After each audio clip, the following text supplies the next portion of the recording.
Should be going any. There we are.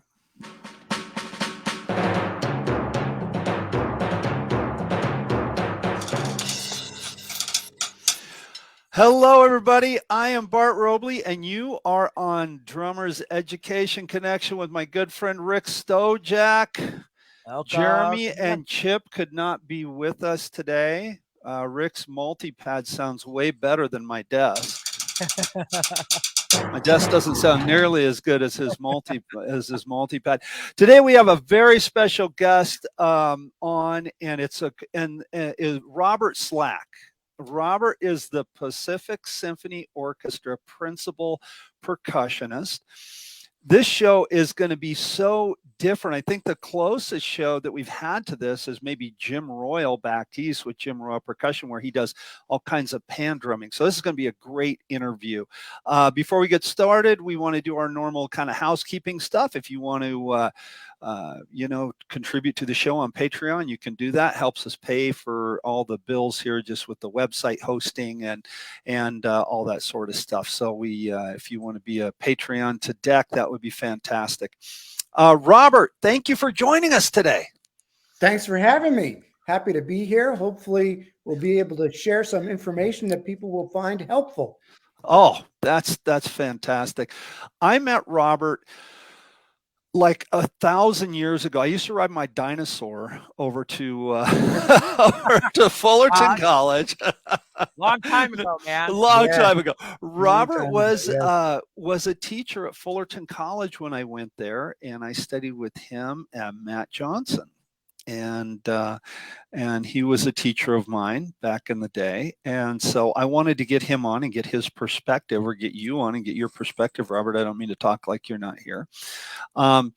Let's kind of start with this. I was reading your bio where you went to school and stuff. How did it start for you, and how did you go on to be an orchestral percussionist?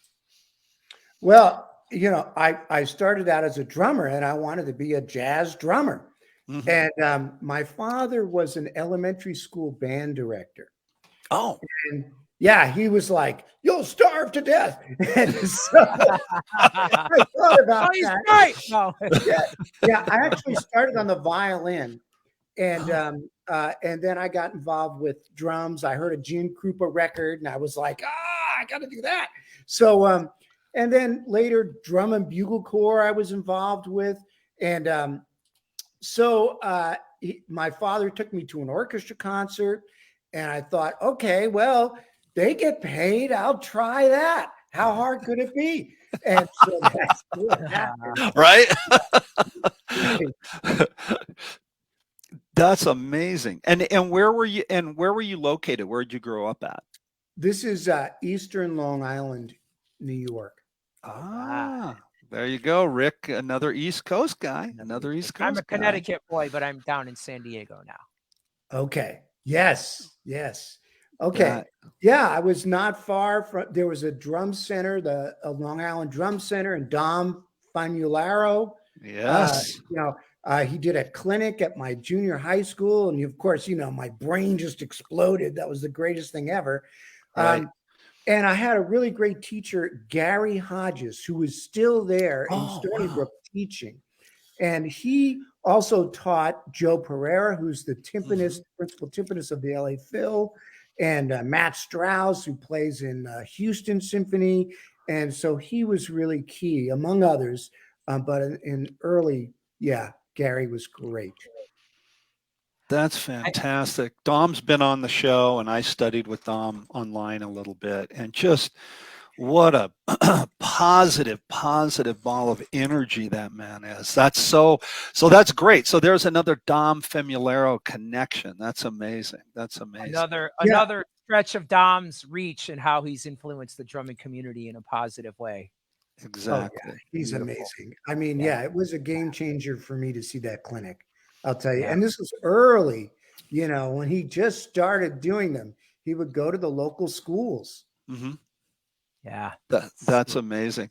Now you looking here, so how did you get into watching some of your videos? I mean, yesterday watching you play the marimba and playing the vibes and the dual timpani solo that is on your website. I want to get into that in a little bit more, but how did you go from jazz drumming did you go from that into timpani?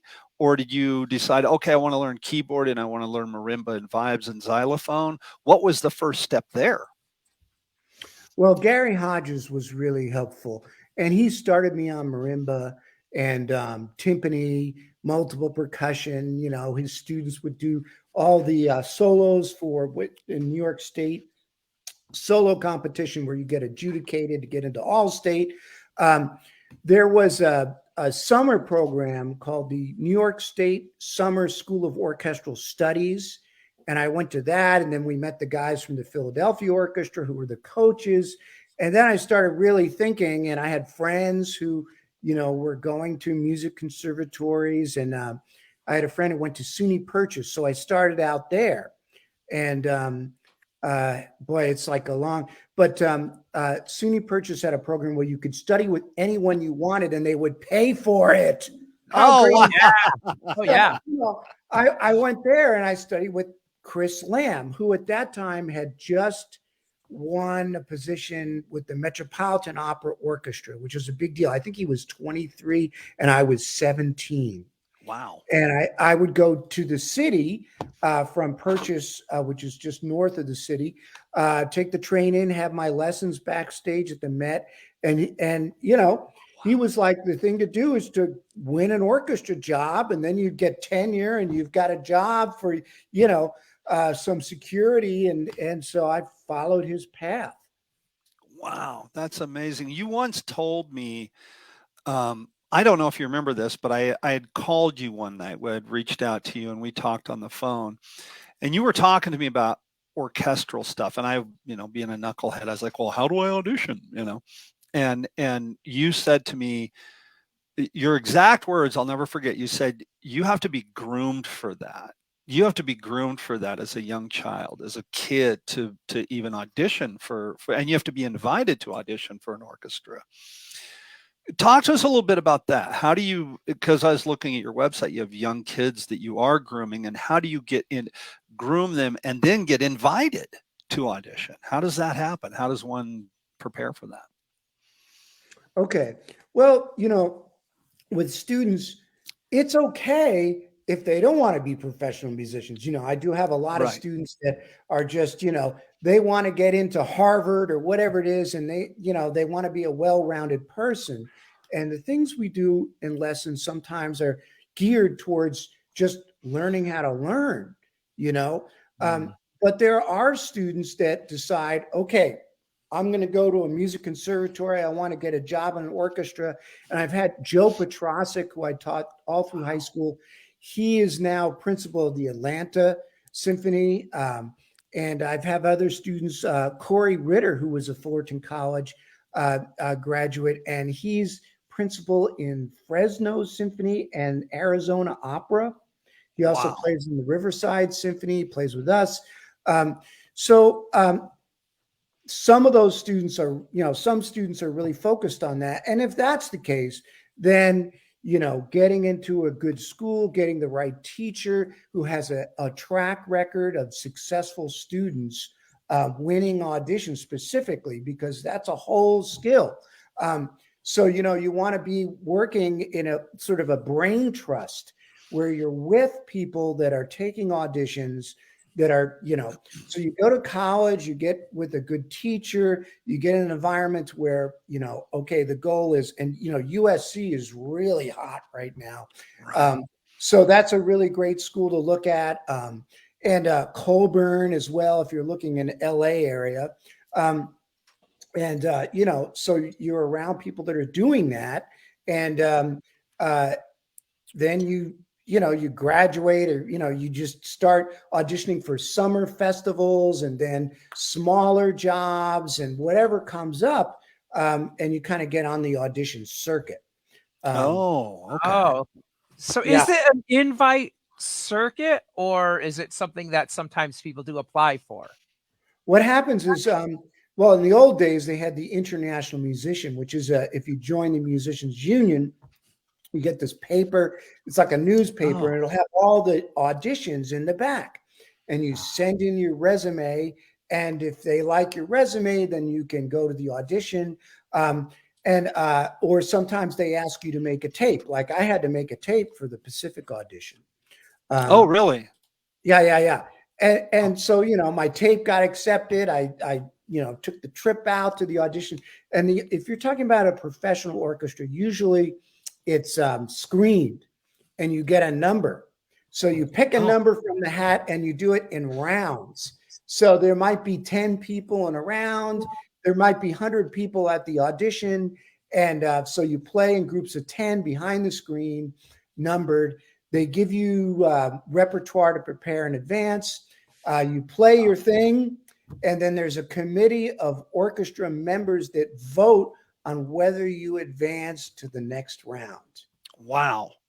I had heard about an audition that took place in San Diego for the San Diego Symphonic Orchestra, and I heard that they started out with marimba, and dozens and dozens of people played Porgy and Bess to perfection, and it was like they all sounded perfect, and they had to pick from that.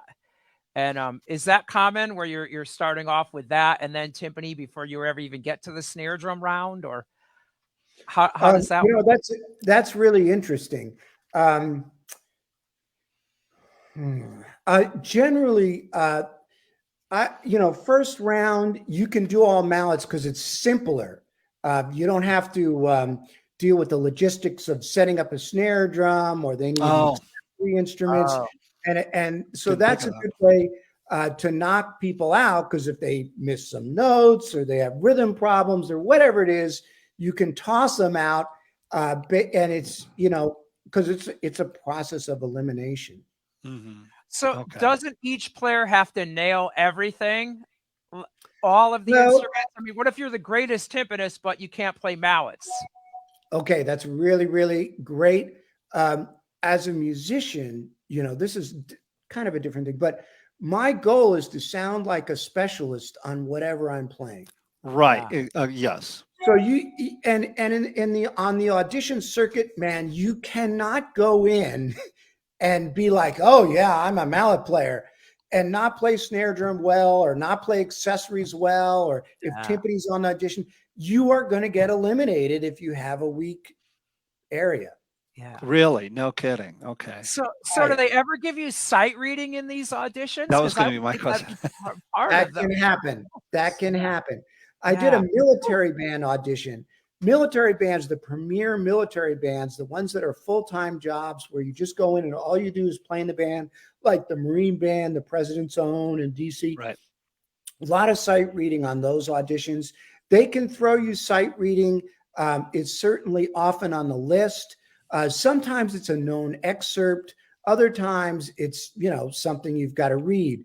But it's not the primary. Usually it's solos and most importantly, excerpts that you prepare. Okay. And so when you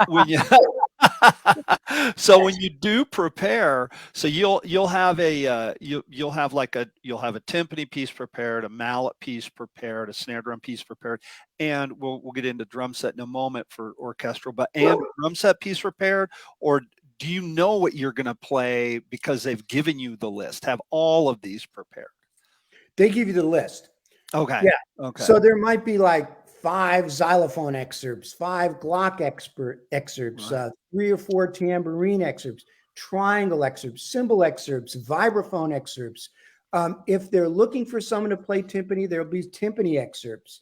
If it's just a percussion position, it'll be only percussion. There'll be maybe 5 or 10 snare drum excerpts. Depending on, the level of the orchestra, obviously Philadelphia is going to have a bigger list than Camden, New Jersey, Right. And there may be a solo of your choice to play on marimba, or they may say, we want you to play this solo on marimba or this Bach fugue or whatever it is. Oh, okay. So they usually give you a specific list. So you can't go and say, well, I want to play this. It's not going to work. Wouldn't it suck to nail the timpani and the snare and the vibraphone and all that, and then you got to play the vibraslap? That would just suck so bad. Well, what's a vibraslap? Right. So Robert, is all the gear there? Do you bring your own gear? What about snare tone and all that stuff? Usually, people are auditioning. They bring their own snare drum. They might bring a tambourine. Usually, you play the larger instruments are provided. So if they're timpani or usually, although some timpani, like if they're looking for a principal timpanist, sometimes they allow you to bring your own drums, which is a little crazy because then you have like 30 people showing up with drums. Yeah, which is like logistically, but I can imagine. Yeah, usually you play the drums that are there though, and they'll have marimba, xylophone, all that stuff, and you just bring your snare drum, your tambourine, your triangle, castanets, maybe smaller things. This leads to a question from Kins McManus. If you can see it there on this, yeah. So it's a great question. I love it. It's a long question. There's quite a few here. What is practicing like? Do you have some of the larger instruments like marimba and timpani at home?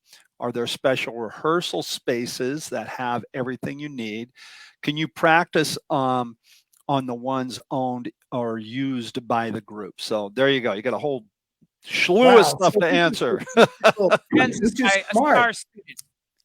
Yeah, because percussion is logistically complex. Yes. Okay? So in many ways. So, myself, I've been doing this a long time. So I teach at Orange County Music and Dance where I have all my instruments. I have a studio that I'm, have 24-hour access to. That's unusual. I can also practice at the hall if I need to. We have a set of instruments there.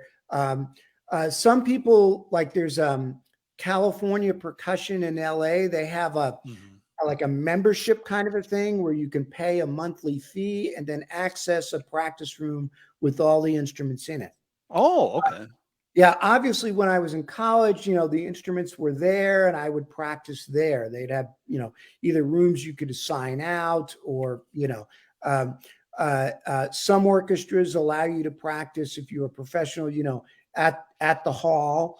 But it's a challenge. I mean, if you're, in an expensive place like Manhattan or, Southern California, having the real estate to, have a setup at practice is a challenge. But oftentimes another part of my business is that I rent marimbas to students. I was going to ask about that because I saw that on your website. You own a number of marimbas? Yes. I take it. Okay. Yes. So full size, like they're big, right? How many variety? keys? It's everything from the big 5 octaves to smaller entry-level instruments. Wow. And so I try to keep them rented out so I don't have to store them. And I, if it's a student of mine, I can give them one very inexpensively so they can practice. They can set it up at home and practice. So if you have a marimba at home and you have, a drum pad, drum set, usually then timpani, you could usually practice at your school if you're in high school or, that's usually the formula that works to get started. Robert, this is so remedial, but a lot of people don't know this. The difference between a xylophone, a marimba, orchestra bells, all that stuff. Great question. Okay. That's great. Now, a xylophone is a really high-pitched instrument. It's used a lot in the orchestra because it really projects through the orchestra. Vibraphone has metal bars. It's lower pitched, used for a lot of jazz. You'll see it a lot in marching band, which is a whole nother thing we can talk about. And then glockenspiel's very small bars, very high pitched. But generally, if you have a marimba that's at least 4 octaves, and that's the really important part, you can then, because it's the same keyboard, So, if you can learn a glockenspiel part on a marimba, and then you go to the glockenspiel part, and the bars are smaller, and you adjust. Or, the vibraphone, you learn to use the pedal. But if you have a marimba, that's really because it's not too loud and piercing, and it can be very warm and expressive. And so if you're auditioning for college, usually you need a marimba solo, a snare drum solo, and a timpani solo. Okay. So I'm gonna throw this out there to all of our viewers, and you can't Google it. We'll give you a Aquarian snare drum head. What famous Led Zeppelin song has a marimba part in the bridge section of the song? Rock and roll. This is Led Zeppelin. They used a marimba. You know what it is, don't you, Rick? I know exactly what you know that one because you and I, it's our favorite halftime shuffle to play. So anyway, but there was a bit that's called a clue. So if you're the first one to answer it, you get a free snare drum head from Aquarian of your choice. Okay, so and Robert, if you know, you can't answer it. I'm remaining silent. Okay. So now I'm going to ask you a really geeky question that I don't know the answer to. An orchestral drumstick. Okay. And I wish I had one here to show. Maybe you have one laying around. An orchestral drumstick is a big, fat, normal looking drumstick, and then it tapers down real small, has a real small tip. Okay. What is it? I know it's called an orchestral stick. What's the purpose of that? I don't know. What is the purpose of that? Why does it have that little tiny tapered down tip? What's the purpose of that? That's an interesting question. There's a huge variety of concert snare drum sticks out there. The most common would be like Vic Firth makes what's called the SD1 General. Yes. And that is the most commonly, and it's a great stick. I still occasionally use them. There are other like the Drummers Service in the Philadelphia area make beautiful custom turned sticks. And there's a variety. The European orchestra players tend to use smaller tips, as you described. Some excerpts are great for like a diamond-shaped plastic tip. Believe it or not, that's very popular for certain excerpts.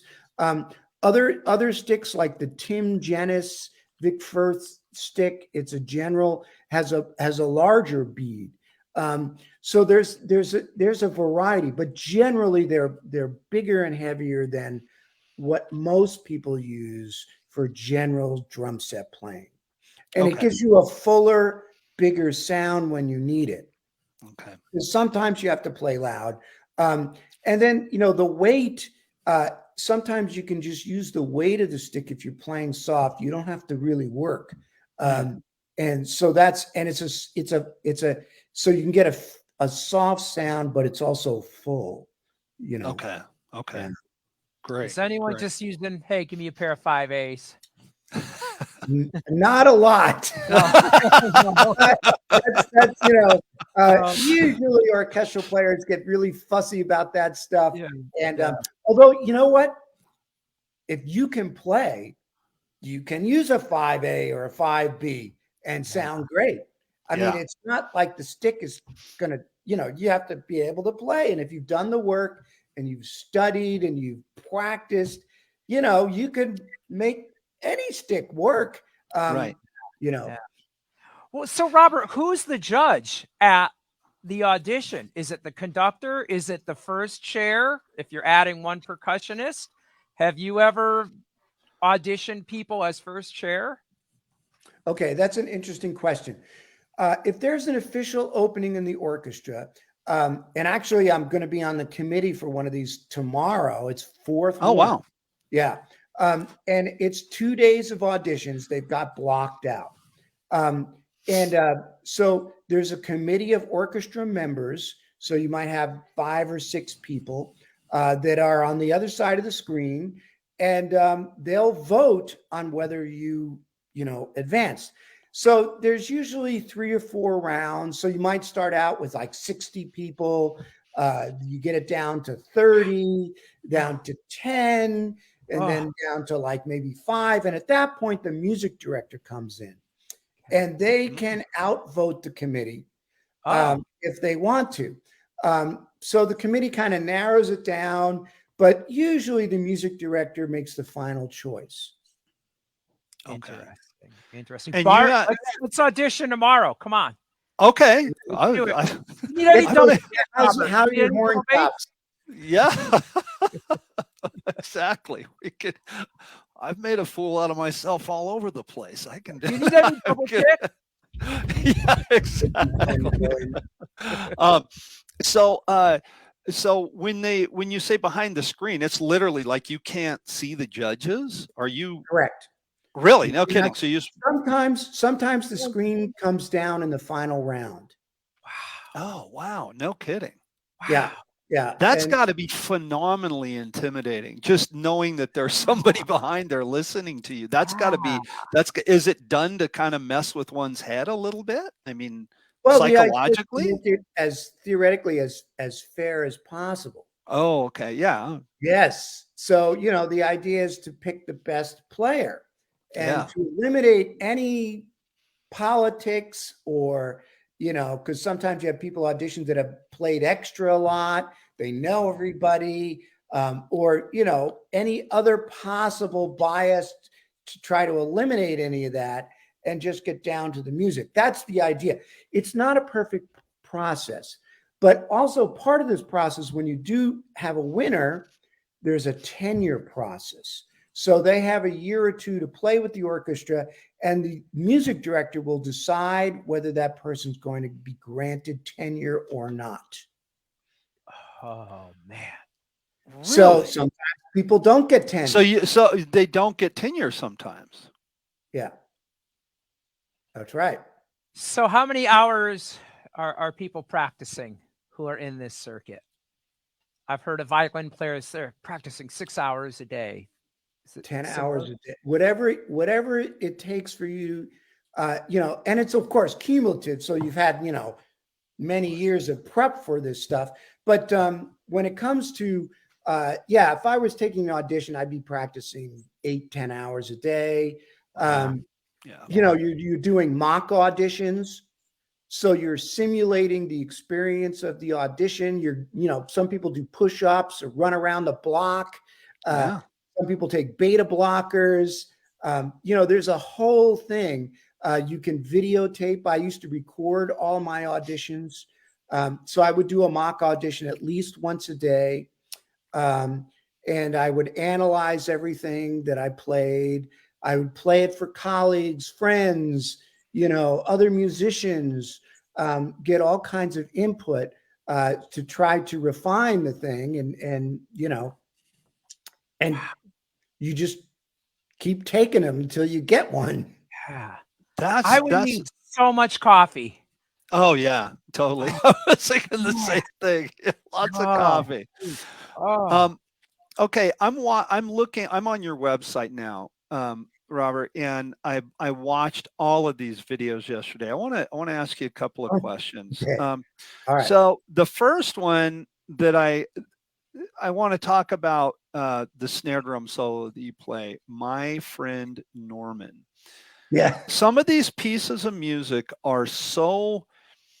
Where do you find My Friend Norman? Is that where did you find that solo?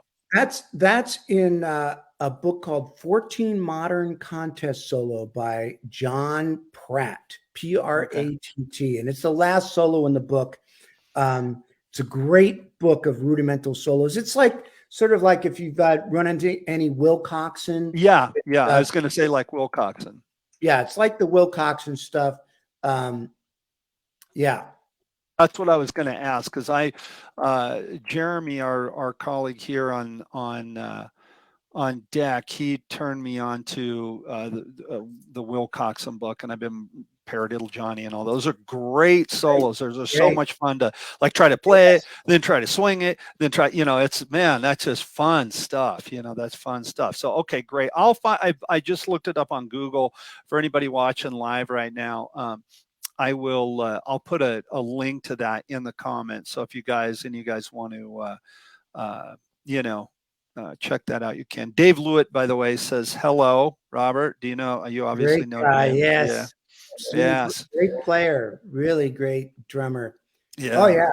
Remember doing the Black Page? He did the Black Page for his college recital, and he was great. Really? Yeah. I guess one time, you know Chris Brady from Aquarian Drumheads? Yes. Yes. Okay, so Chris and I are really good friends. He's friends with all of us, and Aquarian sponsors the deck, and he told me one time he was at a Bissonette clinic, and Greg can play the Black Page, and I guess Bissonette in the middle of the clinic goes, "Hey, Chris Brady's here. He can play the Black Page. Come on up, Chris." And everybody turned and looked at him. He was just like, I started getting tunnel vision. You know, so I go, "Oh my gosh, that's incredible." Are we still live on Facebook? Yeah, we are. Yeah, I think that he didn't realize that we were live. That's why he put that question. But yeah, we are still live. Yeah. Okay. So we're still. Hey guys, tell the world about the Black Page. Yeah, Robert, what is the Black Page? For the people that don't know what the Black Page is, please explain what the Black Page is. Okay. It's a composition by Frank Zappa, and Terry Bozzio, very famous drummer. I think he was one of the first to do it. And it's a very complicated rhythmic. It's basically a percussion ensemble piece that you can add like a rhythm section bass and it involves mallet instruments. You can do it on mallet instruments, xylophone, marimba, drum set. And it involves very complex polyrhythms. So, you could have a quarter note triplet, and each quarter note triplet is divided into a quintuplet and then a septuplet. And, so but it's really fun to play. And there's also a New York teenage disco version of it, which is less complicated. But if you're a Frank Zappa fan, I encourage you to research it and play it.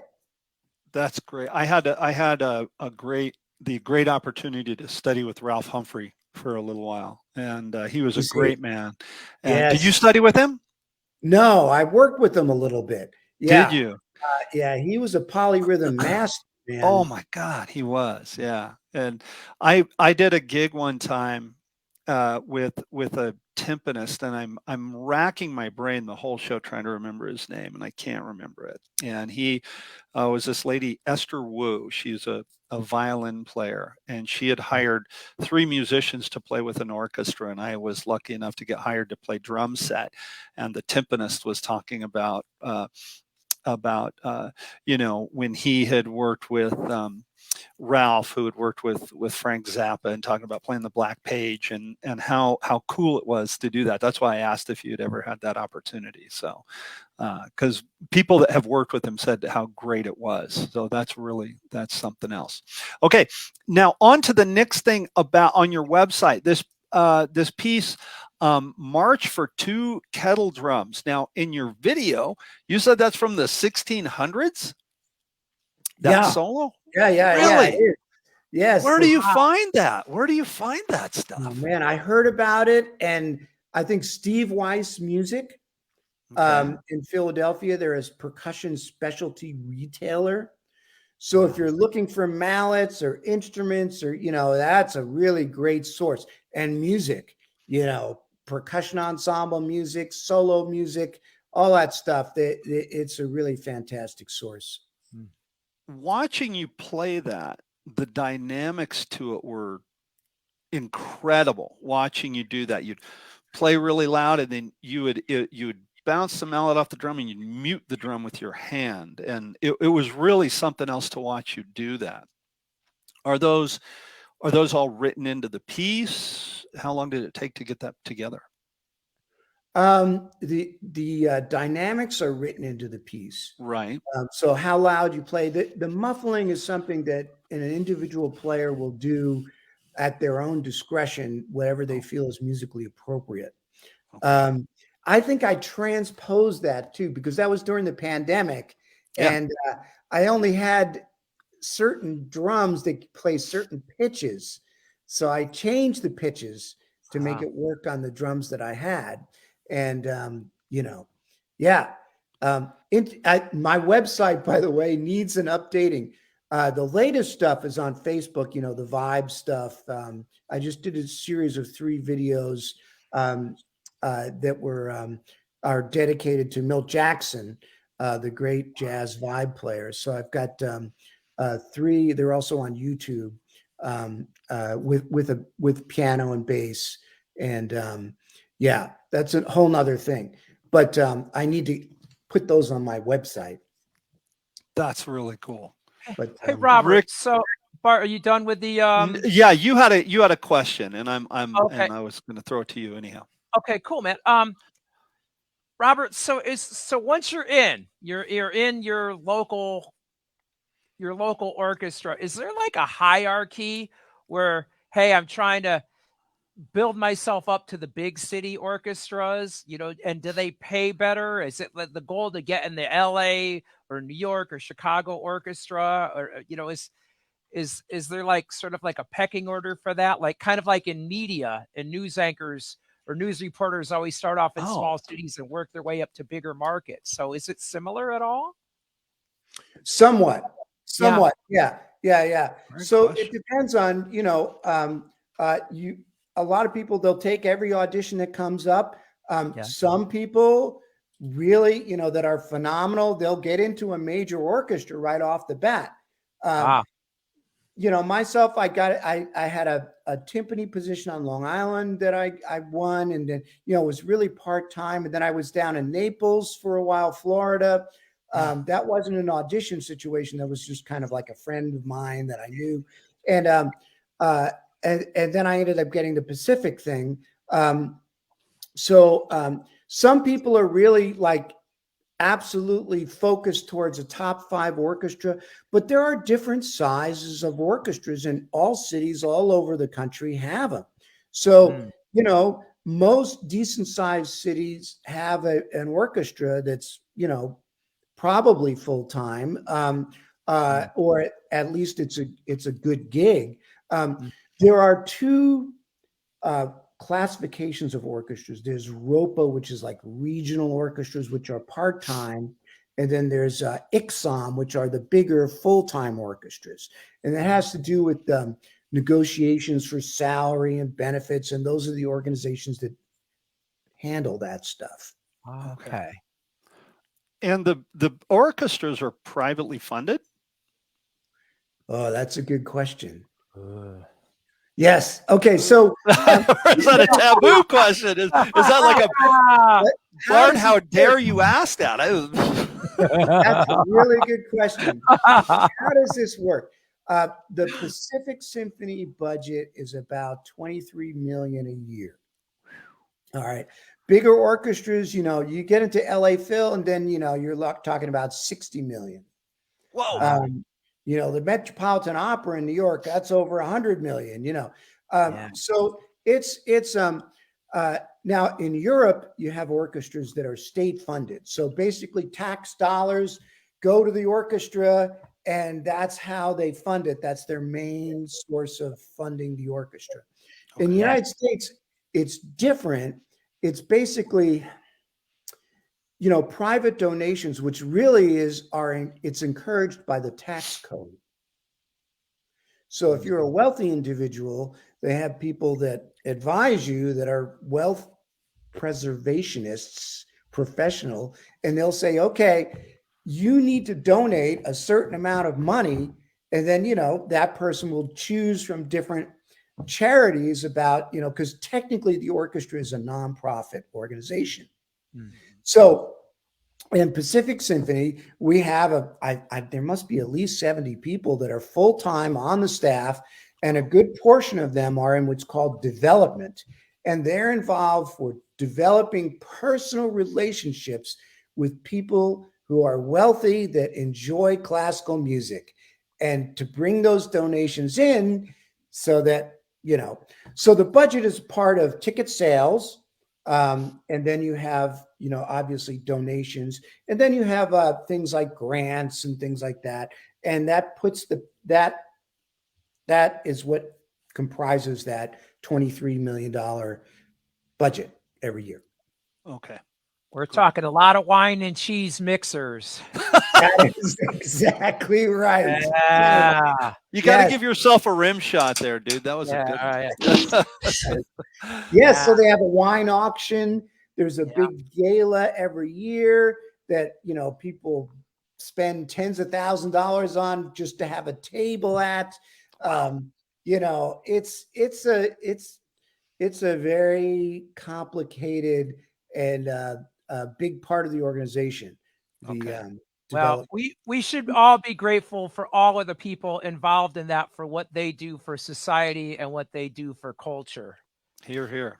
And that's right. The staff is amazing. The staff is amazing. We have a wonderful staff, and the organization is, you know, and in addition to the development people, you have operations. And those are the people that book the venues, but, you know, they take care of all the logistics, everything from the stage manager that helps with all the percussion logistics, to the VP of operations who books the pops acts and conductors and soloists and all those people. Yeah, absolutely. They are great, and we really appreciate them. That's awesome. Now, you at the beginning of the show, actually, before we went on, we were talking about you talked about drum set and orchestra, and I think that sometimes when you think like a modern drum set and an orchestra, you don't, those two don't go together, but they obviously do. And even just now, you just said the pop acts. Talk to us about playing a drum set and being in an orchestra. All right. So the orchestra has we have a classic series, which is mostly classical music for serious, you know, Beethoven, 20th century music, all that stuff. Then we have a pop series, and usually there's, and that's a different conductor. So you have a guest artist, a pops artist like Natalie Cole. Okay. I can think of, you know, John Denver. I did his show. That was a million years ago. So the pops people come in. So usually the first half is orchestra only, and we do more popular music. So, for example, we have a pops coming up, and it's one of the things is an overture called "Hooray for Hollywood" that has kind of a drum set show thing. So I'll do the drum set on the first half, and then whoever the guest artist is, they have their band and their drummer that they bring that plays for the second half. And usually that drummer's right up front so you have the artist, the conductor, and then, you know, their band right up front, and then the orchestra is, you know, behind them.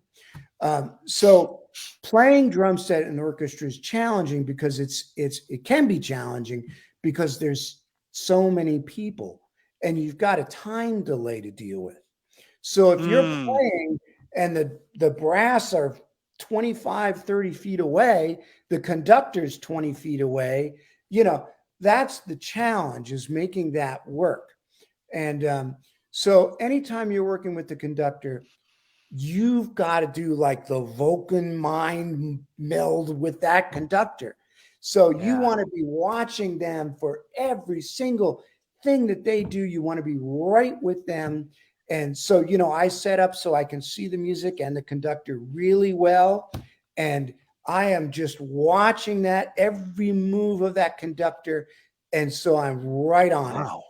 And really? That is really, that bond is what puts the whole thing together, man. That drummer, conductor, you know, you just have to be like this, man. It always comes back to the drums, right? The drums and the bass player and rock band always comes back to that. Yeah, so you have to think what that guy's thinking. That's right. Because your job is to fulfill the artistic vision of the conductor. Right. Okay. Man. You're not there to happy. Yes. No, you are there to follow the conductor and do what they want to do. That is the job. So you're not setting the time. He is. They set the time.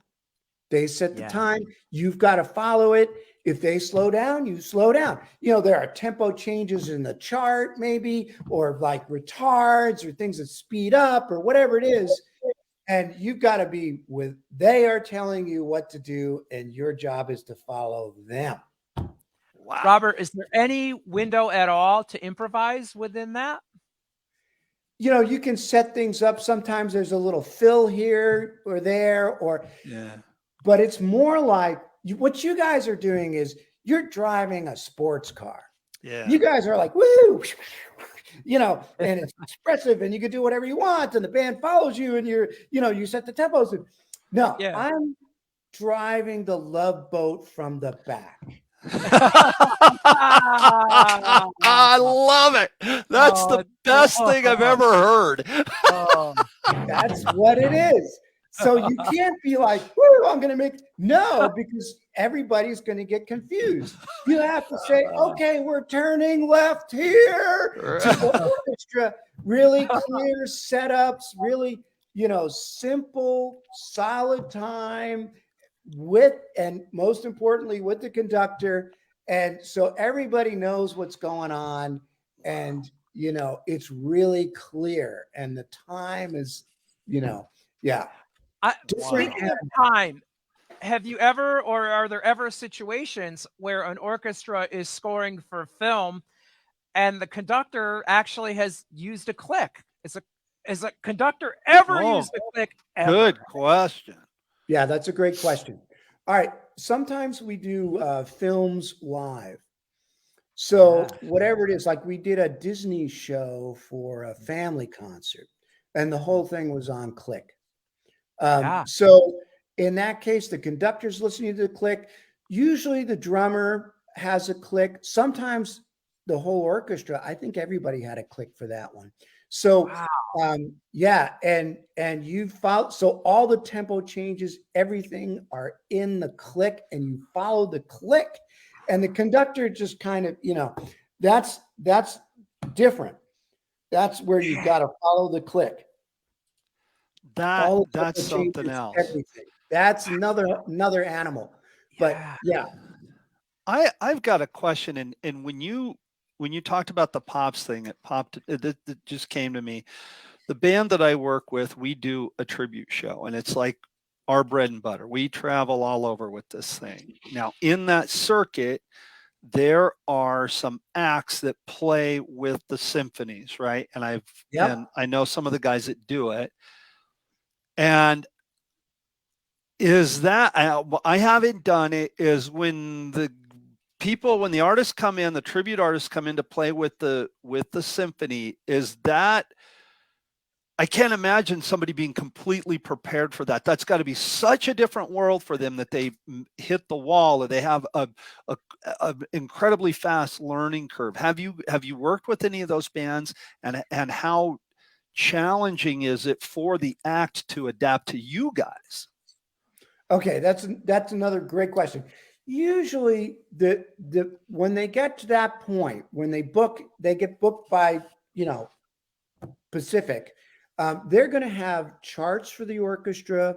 They've got maybe their own conductor. They've done this thing before. So the band comes in. We have one band that we do like we just did a Rod Stewart show, I think they did Almost Elton, and they have it together. And so they come in, they do their thing. We've got our charts. The whole thing happens in one rehearsal. So you run down all the charts, and then you play that night. So it's pretty rare that somebody comes in that doesn't have it together. Okay. That's kind of what I figured. And I've seen, I've seen I know some of the people that have done them. And I often wonder about that because I would really think that you would have to adapt to the orchestra. And you're telling me they come in and they have their charts prepared for you guys. Yes. So, they've hired an orchestrator and they've got violin parts and horn parts or whatever. And they do their thing. And, we make sure that we're coordinated with them.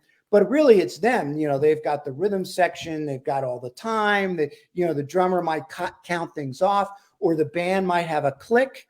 And the conductor conducts, and hopefully the charts work out, which usually they do, and everything's cool. We do it in one rehearsal. Boom. Usually these groups they're on the orchestra circuit. So they're doing this show multiple times in different orchestras all over the country. Right. And then do orchestras, I know you play with different orchestras. Do you ever tour around with those orchestras? Like you go from this city to that city to that city to that city. You personally, do you do I don't that? do a lot of touring.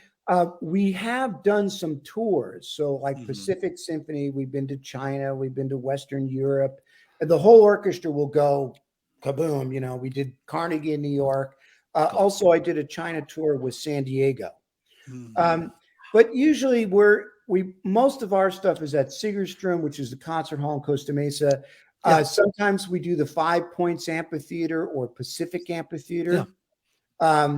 And those are pretty much the venues for Pacific. San Diego has a brand new venue outdoor that's like, I don't know, like $300 million venue. It's incredible. And so they're there a lot, and I'll go down and play with them if they need be. You've got to let me know when you're playing there. It's called the Rady Shell. That's right. Yeah. That's right. Yeah. Yes, I was there recently. I think I've got something coming up, but I'm not sure. But they actually called me to do the West Side Story thing, but I couldn't do it. I had a conflict. We got a ballet. So so if you're a drummer, Robert, it's a good idea to be able to work with a conductor. Sorry. Okay. No, it's that. Oh, no. Go ahead, Rick. Talked about musical director and then conductor. I kind of always thought maybe the conductor was the musical director, but can you tell us about the hierarchy of how that works? Those are confusing terms. Okay, if you're playing a Broadway show, right?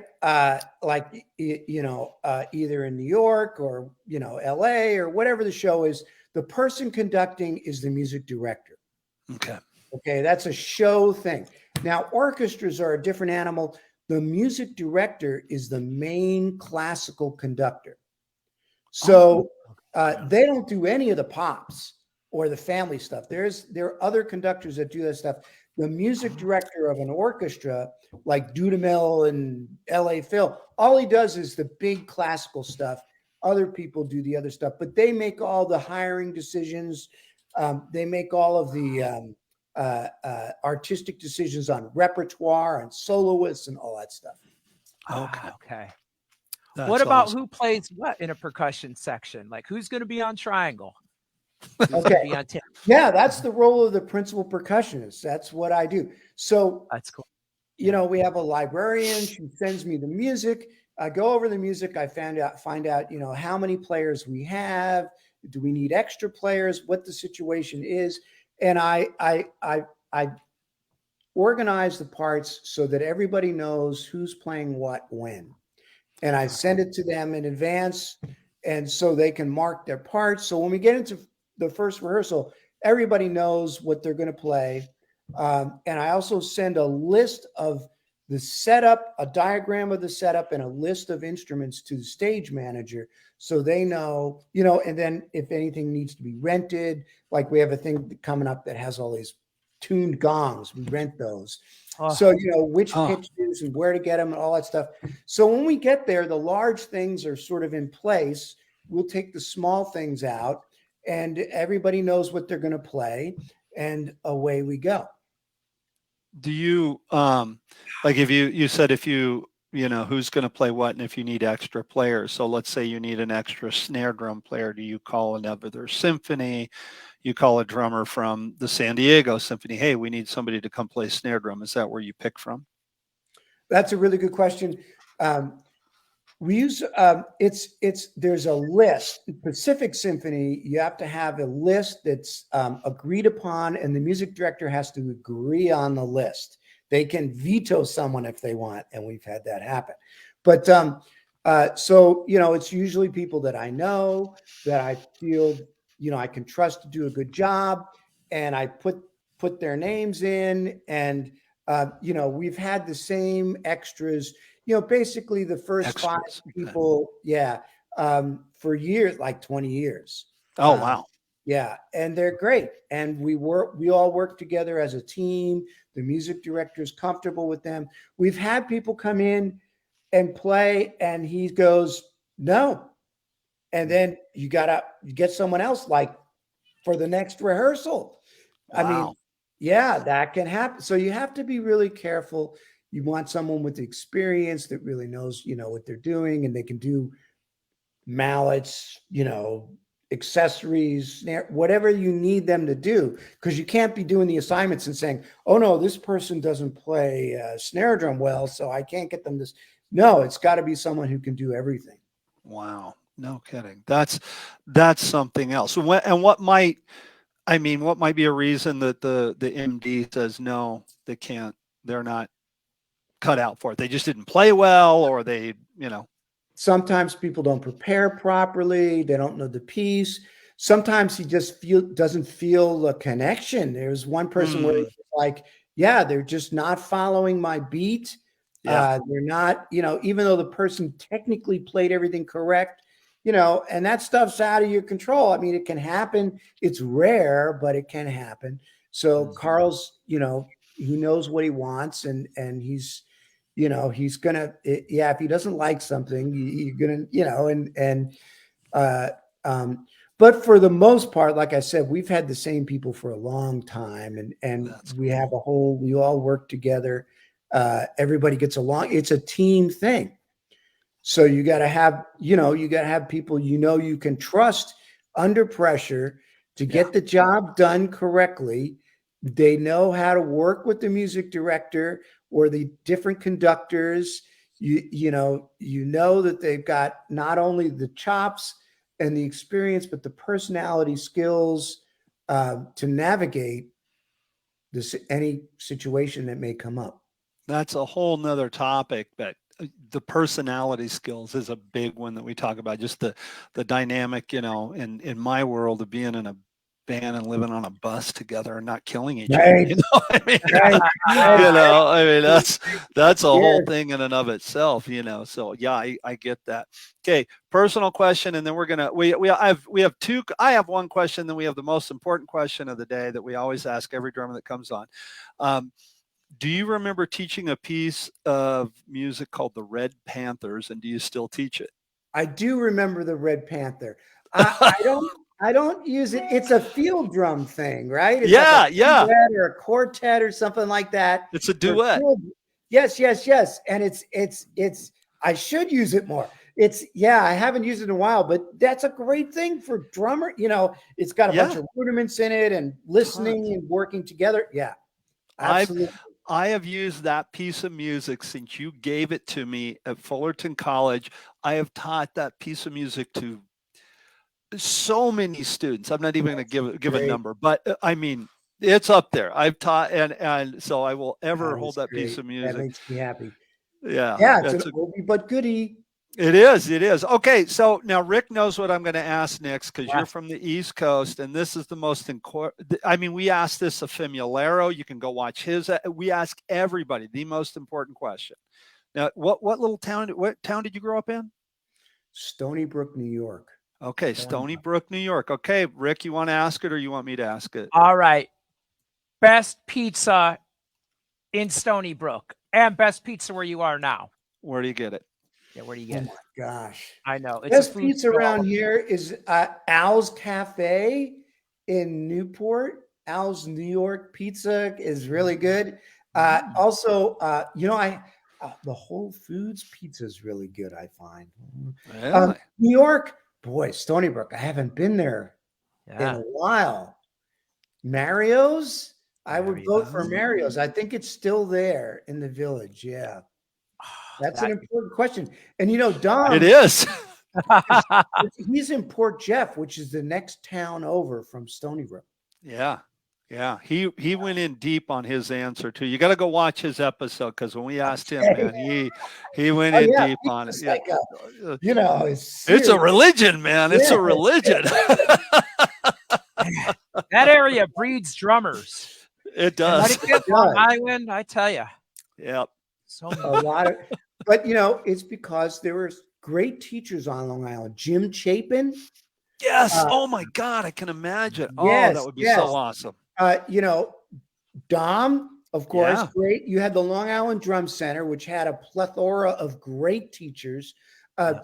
Gary Hodges, of course, had his students, and he's still going. And then also you had access to the city. So if you were a kid, you could hop on a train, get to Manhattan in an hour or so, you know, an hour and a half, and take a lesson with, you know, anybody in Manhattan. Yeah. So, you know, that was a huge factor too. But yeah, ton of great drummers from Long Island. Yeah. Oh yeah, I could go on and on. Yeah. I mean, even a lot of the rock guys from Long Island. I mean, Bobby Rondinelli. Yes. You know, I mean, I mean, Carmine Apiece and Vinny. I mean, come on. No, who plays and their rudimental chops? Come on. Nobody plays like that. Those guys are phenomenal players, man. Phenomenal. My girlfriend's like, what do they put in the water? It's like, what? Oh yeah. You know, they had in the 70s, they had rock clubs that have live bands, you know, like Foghat and all that. Yeah. They're like 7 nights a week. That's right. I mean, you could throw a rock from one to the other. Yes. Yeah. You had the Mad Hatter in Stony Brook. Yes. You know, they were everywhere on Long Island. Live. I saw a picture on Facebook the other day, and it said a nice drum hang in New York today. You know, these guys are out to lunch having pizza actually, and it was Carmine Apiece, Joe Franco, Rod Morgenstein, and then and Nico McBrain from Iron Maiden is sitting there. I'm like, okay, well, he must have been hanging out in New York. And I'm looking at that, just going, can you imagine walking to a pizza joint and seeing those guys sitting there? I mean, it's like, oh my God, there's more rhythm in that table than there. Robert, this has been such a treat. Thank you so much for coming on. This has just been awesome. Yeah, this was great. Robert, what you're doing is wonderful. Absolutely wonderful, and getting information to young students so that they have an idea of how to proceed and a new ideas and some perspective about the business. Absolutely great. You guys. If somebody wants to study with you personally, how do they get in touch with you? And do you do lessons online? I don't do online lessons, but I teach at Orange County Music and Dance, which is a nonprofit in Irvine. Okay. And you could Google Orange County Music and Dance, and we have a fully equipped studio, everything you need there. I also teach at Cal State Fullerton. Fantastic. Yeah, and also Irvine Valley College if you're doing the community college thing. And you give privates, right? Like if I wanted to come back and study and do something with you, I could give you a call and come over and you could. Yeah, I do that for Orange County Music and Dance. You do? Okay, great. That's awesome. Okay, everybody, thank you for watching. We went just a little bit over, but that doesn't matter. It's our show. We'll do what we want. Maybe we will have Robert back on in the future for a all hands on deck episode. We do that from time to time. We'd like to have one of those soon. Yeah. But thank you for watching, Robert. Thank you for being part of our show. And everybody, please support the arts. Go see the Pacific Symphony Orchestra. Support the arts. We live in America, and we have so much art around us. If we don't support it, it dies. So support the arts just by buying a ticket and going to the show. Enjoy yourself. Guys, thank you. We'll see you next week. Next week's episode will be announced later, and I'm going to do my best not to drop this stick until it goes out. Rick, play us out.